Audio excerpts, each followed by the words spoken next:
Нижняя палата парламента Германии сегодня одобрила законопроект, который запрещает госслужащим скрывать свои лица. Касается это бюджетников, судей и военных. Формулировка довольно обтекаемая, но понятно, что речь в первую очередь о женщинах-мусульманках.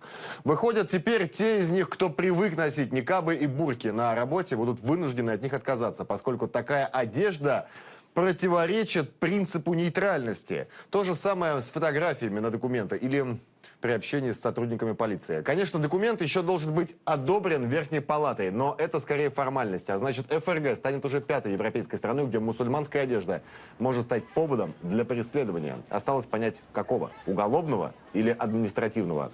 Правильный ответ у Александра Лукьянова.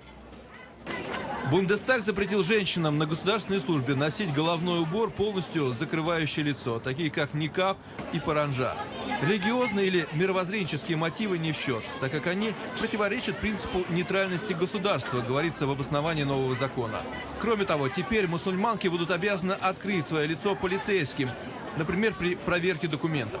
Это связано прежде всего с теми опасениями, которые в основном провоцируют женщины в свободных одеждах с закрытыми лицами. Достаточно много было, к сожалению, инцидентов, связанных, что они потом приводили в действие какие-то взрывные устройства. Политологи говорят, что среди мусульман это может вызвать бурную негативную реакцию. Ведь только за прошлый год в Германию прибыло более 1 миллиона мигрантов. В феврале этого года в Австрии мусульмане уже выходили против политики открытого лица, проводимой правительством этой страны. Около 3000 человек прошли маршем по центру Вены до здания Министерства иностранных дел.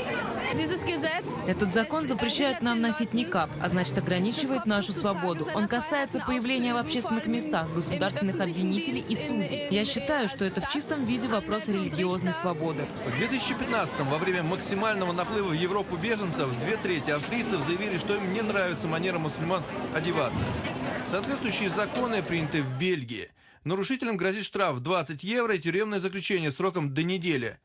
Запрет на ношение бурки и никаба ввели правительство Каталонии и мэрия Барселоны. Во Франции стали наказывать за это штрафом 150 евро в 2011-м. На курортах Лазурного берега в Провансе и на Корсике запрещено носить буркини, купальный костюм для мусульман, закрывающий все тело.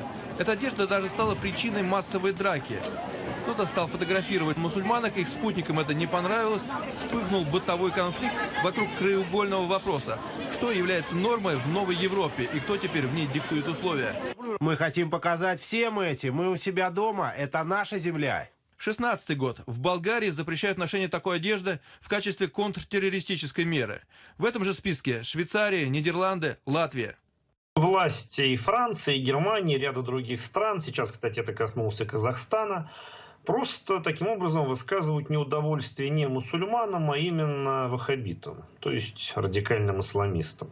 Тому же Назарбаева сложно обвинить в том, что он мусульман не любит, однако мы наблюдаем там аналогичный процесс. Так что дело здесь не в исламофобии, а в неприятии радикального исламизма.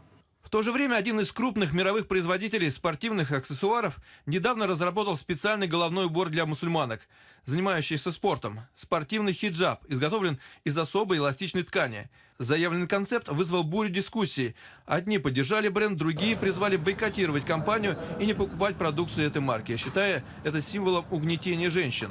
Власти европейских стран устали призывать мигрантов быть благоразумными при проявлении религиозных убеждений и пошли уже на запретительные меры, считают эксперты. Толерантность уступила место инстинкту самосохранения европейской культуры. Александр Лукьянов, Вести.